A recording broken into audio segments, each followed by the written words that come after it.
بسم اللہ الرحمن الرحیم۔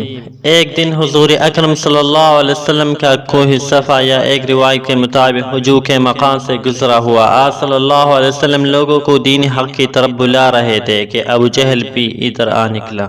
حضور صلی اللہ علیہ وسلم کو دیکھا تو وہ آپ سے باہر ہو گیا۔ وہ بدبخت اسلام اور پیغمبر اسلام صلی اللہ علیہ وسلم کے بارے میں ہذیان بکنے لگا، لیکن حضور اکرم صلی اللہ علیہ وسلم کی جبین اقدس پر ایک بھی شکن نمودار نہ ہوئی۔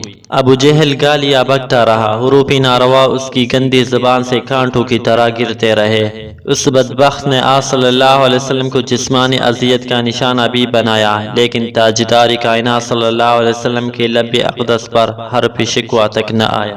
آپ صلی اللہ علیہ وسلم خاموش رہے اور اس کی ہرزہ سرائی و عزیز رسائی پر کمال صبر تحمل سے کام لیا۔ ایک عورت اپنے گھر پر بیٹی یہ سب کچھ دیکھ رہی تھی۔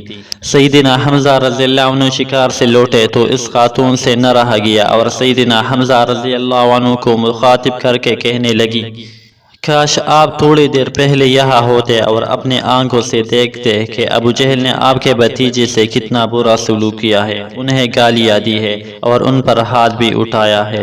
حضرت حمزہ رضی اللہ عنہ یہ سن کر تیش میں آ گئے، چہرہ غصے سے سرخ ہو گیا اور کہنے لگے، ابو جہل کی یہ جرت کہ اس نے میرے بھتیجے محمد صلی اللہ علیہ وسلم پر ہاتھ اٹھایا ہے۔ تیز تیز قدم اٹھاتے ہوئے خانہ کعبہ میں پہنچے۔ ابو جہل کو دیکھا کہ کفار و مشرکین کے ایک مجلس میں بیٹا علب زنی کر رہا ہے۔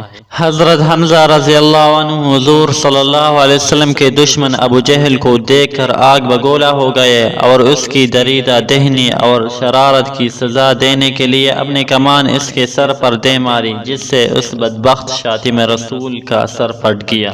آپ رضی اللہ عنہ نے اسے آڑے ہاتھوں لیا اور کہا، ابو جہل تیری یہ ہمت کہ میری بھتیجے محمد صلی اللہ علیہ وسلم کو گالی دے اور ان سے بدسلوکی کرے۔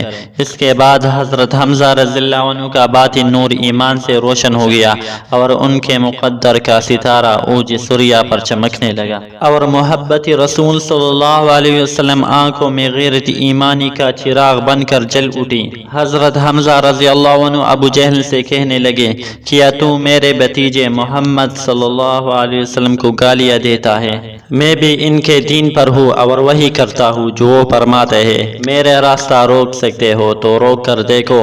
اور پھر چشم پلک نے وہ منظر بھی دیکھا کہ عمر بن خطاب رضی اللہ عنہ بارگاہ نبوی میں حاضر ہونے کے لیے آ رہے تھے۔ وہ ابھی تک مسلمان نہیں ہوئے تھے تو اصحاب رسول صلی اللہ علیہ وسلم کو تردد ہوا، لیکن جانثار مصطفیٰ صلی اللہ علیہ وسلم سیدنا حمزہ رضی اللہ عنہ پورے اعتماد سے گویا ہوئے، کوئی بات نہیں، عمر آتا ہے تو اسے آنے دو، اگر نیک ارادے سے آیا ہے تو ٹھیک، اور اگر برے ارادے سے آیا ہے تو اس کی تلوار ہی سے اس کا سر قلم کر دوں گا۔